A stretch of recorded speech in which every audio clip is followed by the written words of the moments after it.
This is the Sri Lanka Broadcasting Corporation.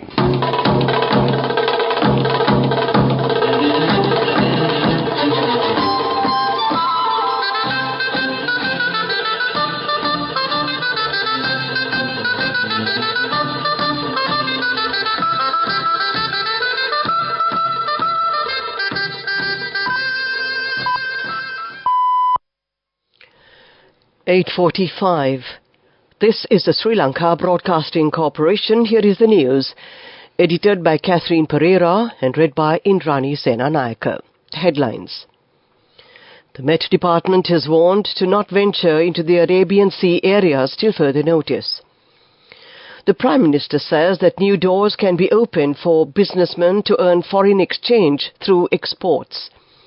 President Ranil Wickremesinghe visited St. Sebastian's Church in Kandana this evening. A group of retired disabled war heroes met State Minister Pramitha Bandara Tennakone. Minister Mahinda Amaravira says that paddy cultivation in the country will be doubled within the next 5 seasons. In foreign news, Biden vows to fight on in first speech after Trump debate. The Met Department has issued a warning for strong winds and rough seas. Very strong winds of about 70 to 80 kilometers per hour and very rough seas are likely over the Arabian Sea area due to the active southwest monsoonal condition. The Met Department forecasts that several special showers will occur in the western, Sabaragamuwa and northwestern provinces and in the Kandy, Nuwara Galle and Matara districts. Showers or thunder showers may occur at a few places in the Uva province and in the Ampara and Batikolo districts in the evening or at night. The naval and fishing communities are advised to not venture into the Arabian Sea areas till further notice. The Natural Hazards Early Warning Center of the department said. They said very strong winds up to 80 kilometers per hour and very rough seas are likely over the Arabian Sea area due to the active southwest monsoonal condition. Those who are out in the aforementioned sea regions are advised to return to the coasts or move to safer areas immediately. Prime Minister Dinesh Gunawardena says that new doors can open for businessmen to earn foreign exchange through exports. The President is ready to pay attention to impose tax concessions while amending the rules relevant to the gem and jewellery sectors. He made these remarks at the International Gem and Jewellery Exhibition held in Ratnapura. There is a high demand for gems, more than for tea, rubber and coconut. This industry will be handled by the private sector under the guidance of the government. The Prime Minister also stated that this industry can be developed with the use of modern technology. This news comes to you from the Sri Lanka Broadcasting Corporation, and we continue with local news. President Ranil Wickremesinghe visited St. Sebastian's Church in Kandana this evening. He observed the development activities at the church.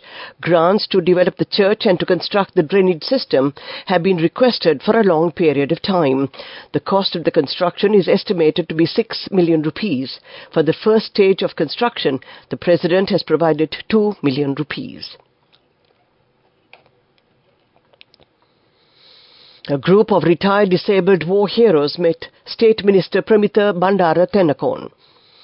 The war heroes briefed the State Minister on the problems that they face. They requested the State Minister to increase the 10% payment up to 20%. He said that the government has already set aside a large sum of money on behalf of the disabled war heroes. If there are any salary anomalies for them, discussions will be conducted with the relevant officials in this regard. That ends the local segment of news. The main news story is brought to you by Sinhala Mahatmya. Minister Mahinda Amaravira says that the paddy cultivation in the country will be doubled within the next 5 seasons. A technology package will be introduced to achieve this goal. The minister also said that a special program will be implemented to enhance the harvest of the paddy cultivation, centering several areas. He made these remarks at a media briefing held in Colombo. The crop damage has increased last year due to bad weather conditions. A new program has commenced to increase the egg production. That was the main news story. The main news story was brought to you by Sinhala Mahatmya. We now take a look at Watchlight. The Department of Immigration and Emigration has extended the validity of all passports that expire from June end by 1 year until the issuance of the e-passport project takes off in January next year. The department announced that passports that expire after a period of 10 years by the 30th of June will be extended up to 1 year free of charge. The new electronic chip inserted e-passport will be issued to the public by January next year, and the public is encouraged to get their new passport converted to an e-passport. That came to you in Watchlight. Coming up, World News.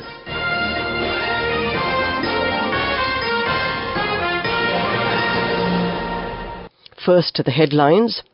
Biden vows to fight on in first speech after Trump debate. The UN chief says that the world is failing to meet development goals. A powerful 7.2 magnitude earthquake hits southern Peru. U.S. President Joe Biden has hit back at criticism over his age, telling supporters in a fiery speech that he will win re-election in November after a poor debate performance fueled concerns about his candidacy. "I know I'm not a young man, to state the obvious," he told a rally in the battleground state of North Carolina yesterday, one day after he struggled in the televised showdown with his Republican rival, Donald Trump. "I don't walk as easy as I used to. I don't debate as well as I used to," he acknowledged. "But I know what I do know. I know how to tell the truth, and I know how to do this job." War and funding shortfalls have hampered progress towards the United Nations flagship development goals, which include action to combat climate change, the organization's Secretary-General Antonio Guterres warned yesterday. In 2015, UN member states adopted the Sustainable Development Goals, 17 targets to transform the world by 2030, including by completely ending extreme poverty and eliminating hunger.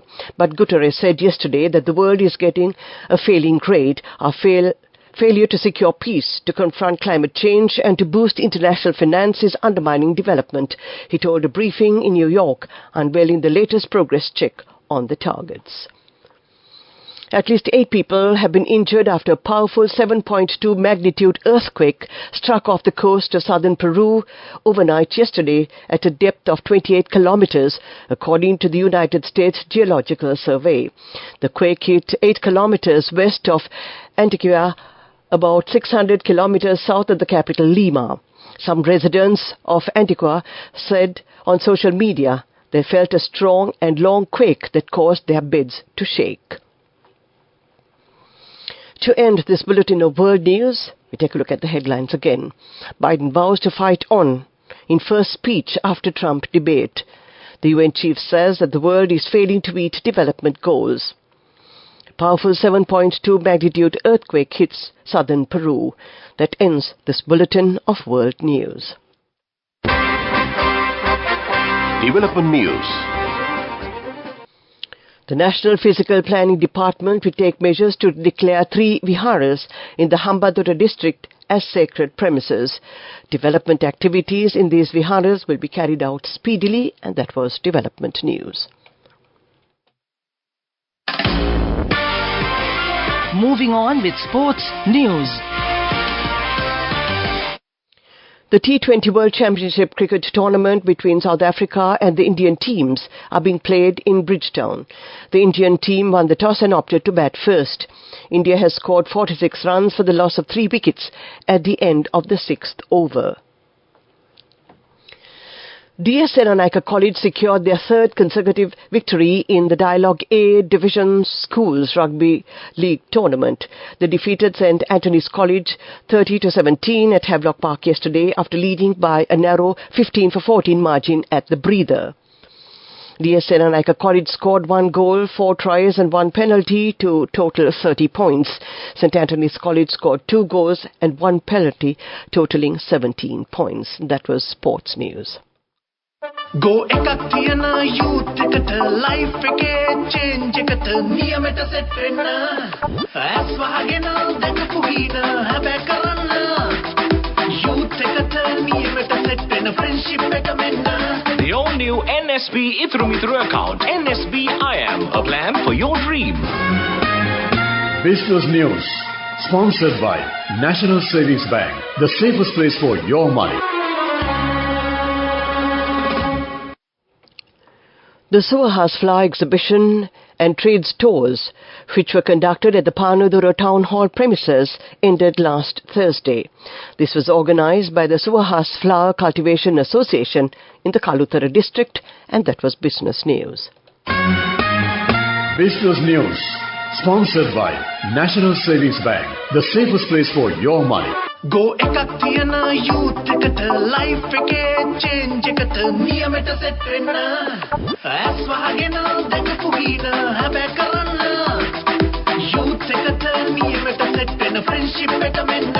The all-new NSB Itru account. NSB IM, a plan for your dream.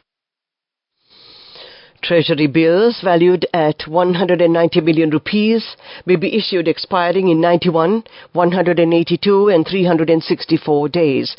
These bills can be purchased from primary dealers and licensed commercial banks.